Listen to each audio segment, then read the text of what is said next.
Hey everyone, welcome back to the business communications class. Today we will get to learn something that might often be difficult for some, communicating bad news messages. Let us get to what we are going to learn today. We will answer these questions today. How does the ACE process help you deliver bad news effectively? What types of bad news messages are common in business? How can you control the spread of bad news through social media? If you communicate bad news ineffectively, you risk angering people, potentially losing customers, clients, or employees, and facing legal liabilities. So, how does the ACE process help you deliver bad news effectively? The ACE process can help you think critically about your bad news situation and compose a message that achieves a good outcome. Delivering bad news requires critical thinking. The main purposes of a bad news message are to state the news clearly, project a positive image of yourself and your organization, convince the audience to accept the bad news without protest, leave the audience feeling as though they have been treated fairly. Here is a letter conveying a bad news with following annotations. Number 1. Projects a positive image of the organization by thanking the candidate, showing appreciation for his effort, and expressing interest in his background. Number 2. Conveys the bad news clearly but sensitively by using positive phrasing. Number 3. Convinces the audience to accept the bad news by making clear that the decision is final, another candidate has been offered the job. Number 4. Avoids legal complications by saying nothing that can be interpreted as age, gender, or racial discrimination. The ACE process helps you achieve a good outcome.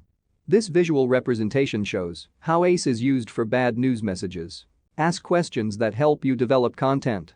What justification and explanation should you include? How will the audience react to this news? What business result would you like to achieve in communicating the bad news? What is the bad news? Is there anything you can say to soften the bad news? Should you include an apology? Can you do anything else to project a positive image and maintain goodwill in the relationship? Select the best medium to achieve your goal. Some examples are shown in the table given here. It shows how to select the best medium for bad news messages according to audience-related criteria. For example, when you share bad news with a single person, we can use one-to-one meeting or telephone calls, web or video chat, texting, or instant messaging, emails, memos, or letters. More examples are given in the table here. Some examples are shown in the table given here. It shows how to select the best medium for bad news messages according to content and response-related criteria. For example, when you share insignificant bad news quickly, such as letting our lunch appointment know we are running late, we can use telephone calls, text messages, or instant messaging services.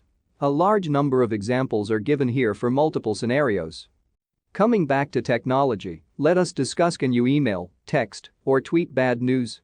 It is rather advisable in general to avoid email or text messages for delivering bad news. Instead, talk to your audience in person or on the telephone. A face-to-face conversation may be more uncomfortable, but it will be more effective in achieving the 4 key purposes. Number 1. Stating the news clearly. Number 2. Project a positive image of yourself and your organization. Number 3. Convince the audience to accept the bad news without protest. Number 4. Leave the audience feeling as though they have been treated fairly. However, is email ever a good choice for communicating bad news? Perhaps, sometimes in some scenarios. Let us look at some scenarios like these. Number 1. If you want to give your audience time to think carefully before having to reply. Number 2. If it is crucial that you avoid miscommunication and misinformation. Number 3. Communicators are more likely to be accurate, complete, and honest in email because they do not worry about being confronted by an angry audience. Number 4. If you need to communicate bad news to many people in different locations at exactly the same time. Decide where to state the bad news. There are 2 ways to organize bad news messages. We use direct organization if your audience is unlikely to be upset or angry or expects the news and will not be surprised. And we can use it if the news is easy to explain and understand, is important for the audience to see immediately, or is relevant to health and safety. Direct organization follows this pattern. State the bad news directly. Provide supporting explanation. Conclude with goodwill. You can use indirect organization if your audience is likely to be upset or angry or does not expect the news. Or we use it if the news is difficult to understand without introductory explanation. Indirect organization follows this pattern. Begin with a buffer. Provide supporting explanation. State the bad news clearly. Conclude with goodwill. Bad news message that requires a direct organization. Let us look at this example. The annotations that appear in the margins of indirect version of the email shows why it is flawed. It says the indirect version is misleading. It begins by thanking the customers for their purchase. Although this is a neutral buffer, the audience may assume this message is a routine thank you letter and not read the rest of the message, putting them at a risk of kitchen fire. And no important ideas stand out here. Someone reading quickly may miss the main point. Let us look at why the direct version is better than the indirect version right now. The direct version gets to the point directly by announcing the product recall in a headline and then repeating the bad news in the first sentence. Although the audience might be surprised and potentially upset about this information, the safety is too important not to grab their attention. The bulleted content highlights the necessary actions so they can stand out. The message concludes with goodwill but assuring readers so the company is taking action to prevent similar problems in the future. Let us look at some bad news messages which require an indirect organization. Here we can see an email in the direct version which sends a bad news message. So what is wrong with this version? The message begins with the bad news and shows no goodwill towards the audience. Instead of expressing concern over the problem or empathy for the pain, the audience is feeling the opening points blame them. This approach will anger the audience. Okay, so now we get to see the indirect version of the last message we sent through the email. Here we see that this is much better. The introduction buffers the bad news by expressing both appreciation and concern. The next paragraph provides a detailed explanation of how the writer investigated the issue and determined responsibility for the problem. After that, we can see the bad news coming later, subordinated in the third paragraph. This is unexpected bad news and the reader will not understand it without prior explanation. The bad news is, however, followed by a benefit. This email concludes with goodwill, indicating that the company we're talking on behalf of will take extra measures to help the client prevent a similar problem in the future. Here we saw when the indirect version of a bad news message is better than the direct one. Always remember to state the bad news clearly. Here we see two messages. One of these messages is an inactive version. So what is wrong with it? The customer may assume that he or she can send you the bill for the very reasonable charge since you did not state that the damage to the MP3 is not covered under the product warranty. Now let's look at the effective version. Why is this one better than? The effective version clearly states that the warranty does not cover broken screens. It also offers advice about how to prevent broken screens in the future. This shows how caring the company is. Remember to soften the bad news. For both direct and indirect approaches, softening the bad news helps the audience accept the message better. Always remember to develop an effective buffer to lead up to bad news and to provide a context or build goodwill. Try to position good news ahead of bad news. Subordinate the bad news. Use a subordinate clause, if you can, or use a passive voice sentence. Use positive or neutral language, avoid blaming your audience and eliminate excessive negatives. Develop an effective buffer. Here are some types of buffer statements. For example, if the type of buffer is background information, try saying, over the past 6 months, the economy has slowed and our sales have dropped significantly. If the type of buffer is facts that signal a problem, an example of that would be, in order to stay in business, our store needs to meet its payroll obligations. If the type of buffer is good news, an example would be, despite the soft economy and slowing sales, we have identified a way to keep the store open and meet our payroll obligations. Here are a few more examples in this table. As we discussed earlier, we know using the passive voice in a sentence would help soften the bad news. For example, an active voice sentence would sound like this. You damaged your MP3 player and invalidated the warranty. This clearly blames the customer and can anger them. Try using passive voice. The same sentence would sound like this. Your MP3 player was damaged by an accident or misuse, invalidating the warranty. So, we get to see here that the passive voice sounds calmer and it would make the customer understand the situation better. Using a positive or neutral language would help your customer have a good opinion about you and would prevent them being angry. For example, let us look at two accusing tone sentences. The first would be, your warranty does not cover breakages that you caused. Another sentence would be, because you did not purchase an extended warranty, you forfeited your right to free repairs. Now let us look at more neutral versions of the sentences we heard in the last slide. It would sound almost like this. Instead of saying, "Your warranty does not cover breakages that you caused," we can say, "The warranty does not cover accidental breakage." The more neutral version of the sentence, "Because you did not purchase an extended warranty, you forfeited your right to free repairs." We can say, "The repair would have been covered free of charge under our extended warranty." Always close the message positively. The end of a message provides an opportunity to be forward-looking, instill confidence, and promote goodwill. Here is what we can do at the end of the message. Always propose a solution, and if you can't, propose an alternative. Create options for future businesses. And focus on a benefit. So how do we evaluate bad news messages? We need to evaluate the message's clarity, honesty, and sense of goodwill. We also need to evaluate the business result. What do we have to do to evaluate the message's clarity, honesty, and sense of goodwill? Let us consider this scenario. You want to give your new client Great Expectations books. The bad news is that you cannot complete its project as quickly as you initially promised. Compose a first draft. Here is what it looks like. Hello, Bill. I have some bad news. Due to circumstances beyond my control, I cannot begin working on your website for 2 weeks. As a result, it will take me an additional 2 weeks to complete the project. I hope that you will understand and be willing to reschedule your promotional campaign accordingly. Now evaluate the second draft message. Hello, Bill. I'd like to talk to you about the completion date I promise for your project. One of my other clients has a time-sensitive web emergency that has to be addressed by next week. Because that organization's website is uniquely programmed, I am the only person who can solve this problem. As a result, I will not be able to begin your project for 2 weeks. I appreciate your understanding and your willingness to reschedule your promotional campaign. The last 2 drafts are good, but we also need to evaluate the business result. Evaluate this final draft message, which takes in consideration the business result of this message. Hello, Bill. I have a favor to ask. Would it be possible to extend the due date for your project for 2 weeks? As I mentioned yesterday, I'm committed to doing the best possible job for all my clients, and I plan to do an outstanding job for you.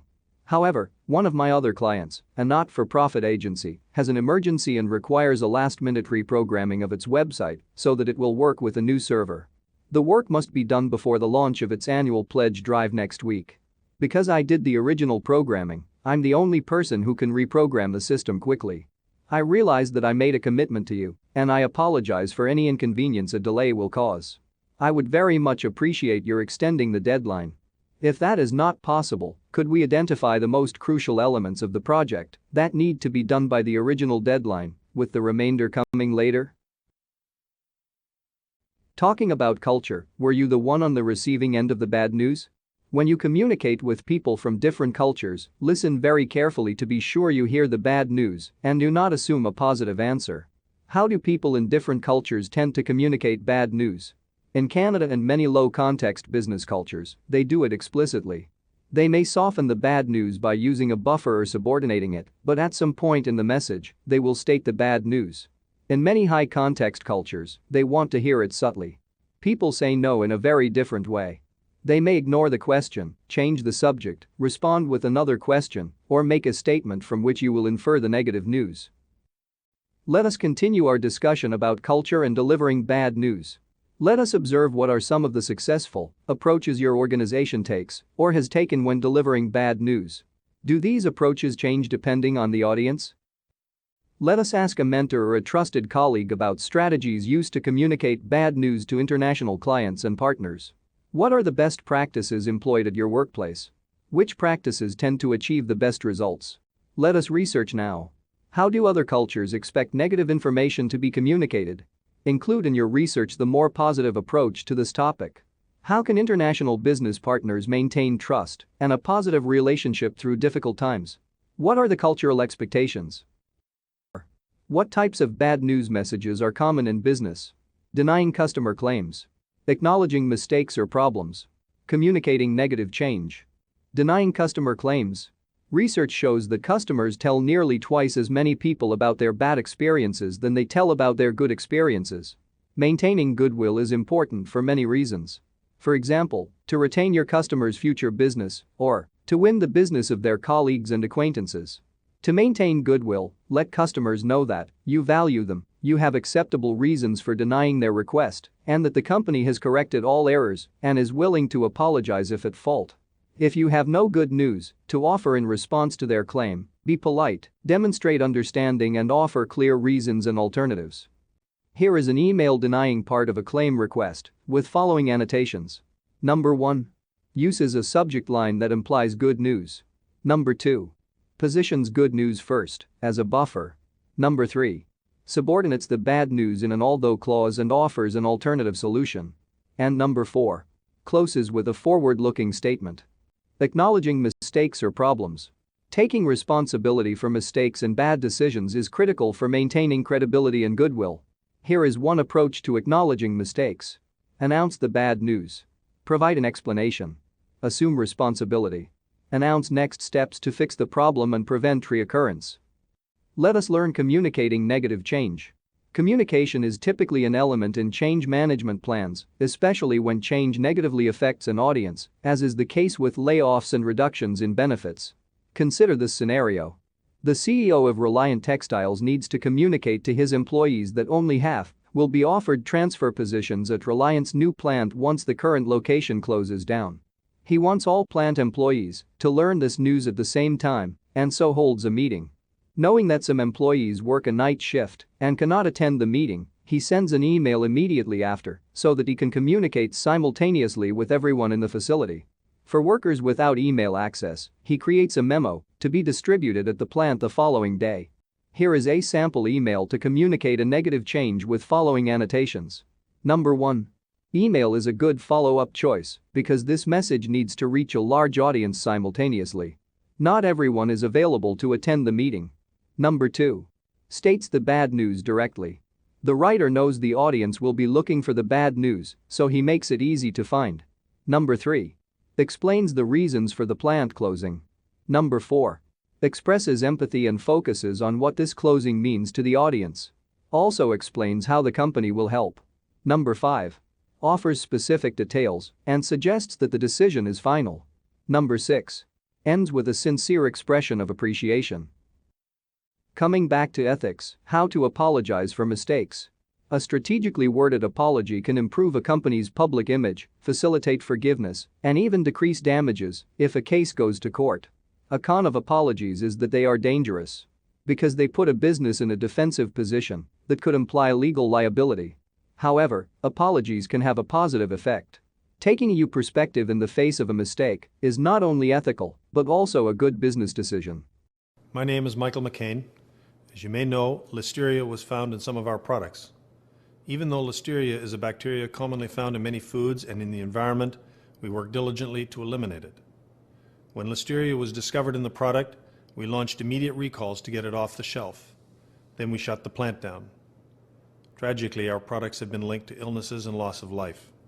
To Canadians who are ill and to the families who have lost loved ones, I offer my deepest sympathies. Words cannot begin to express our sadness for your pain. Maple Leaf Foods is 23,000 people who live in a culture of food safety. We have an unwavering commitment to keeping your food safe with standards well beyond regulatory requirements. But this week, our best efforts failed, and we are deeply sorry. This is the toughest situation we've faced in 100 years as a company. We know this has shaken your confidence in us. I commit to you that our actions are guided by putting your interest first. Coming back to ethics, let us watch Michael McCain's 2008 announcement here. Let us think about some things here. Did he announce the bad news? Did he provide an explanation? Did he assume responsibility, apologize? Did he outline next steps to fix the problem? And did he prevent reoccurrence? Which of these elements was most effective? Do you agree that McCain's approach was an ethical choice? Why or why not?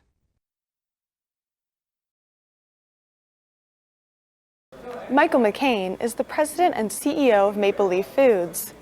He spoke with us at a Strategic Capability Network event about leading through a crisis. He explained how his company got through the deadly 2008 Listeria outbreak. How did leadership at Maple Leaf Foods successfully handle the crisis in 2008? The Maple Leaf organization has been built over the last 15 years on the basis of on the foundation of a values-based leadership model. And we've been very clear about the role that our core values, leadership values, play every day in the Maple Leaf organization. But it's times like that, the tragedy of what occurred in 2008, when your culture and your values become more than what's seen and discussed on a day-to-day basis. They become very real. And I would like to believe that, and do believe that, it was our core values that led us through that difficult situation. We were accepting of our accountability.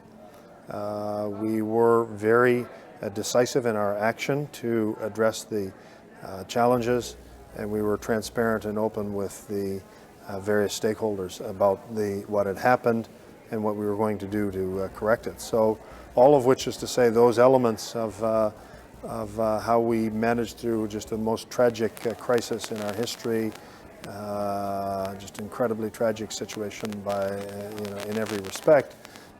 We found some degree of perspective on what we should do through that period of time from our leadership values. What are some of the attributes leaders need to navigate a crisis? We describe ourselves as passionate people, passionate about food. I think leadership passion is probably the dominant personal attribute that we look for, the people that really care about what they care about, people that are action-oriented, they act on what they care deeply about, people that are willing to overcome obstacles and are fundamentally optimistic in the outcome. High integrity, they do the right thing, their willingness to do the right thing. We like obviously people that have a commitment to transparency. They're willing to be, daring to be, as we describe it, because it does take risk. Transparent individuals, demonstrating both humility and passion together. What was HR's role in managing the crisis? Well, all of the disciplines in our organization, of which HR is a prominent one, played a significant role. Certainly HR played the role of being the conduit to executing any of the people components of a crisis like that, and they did that incredibly well. But beyond that, I think it was our organization had to coalesce from a team perspective all the disciplines, and they did.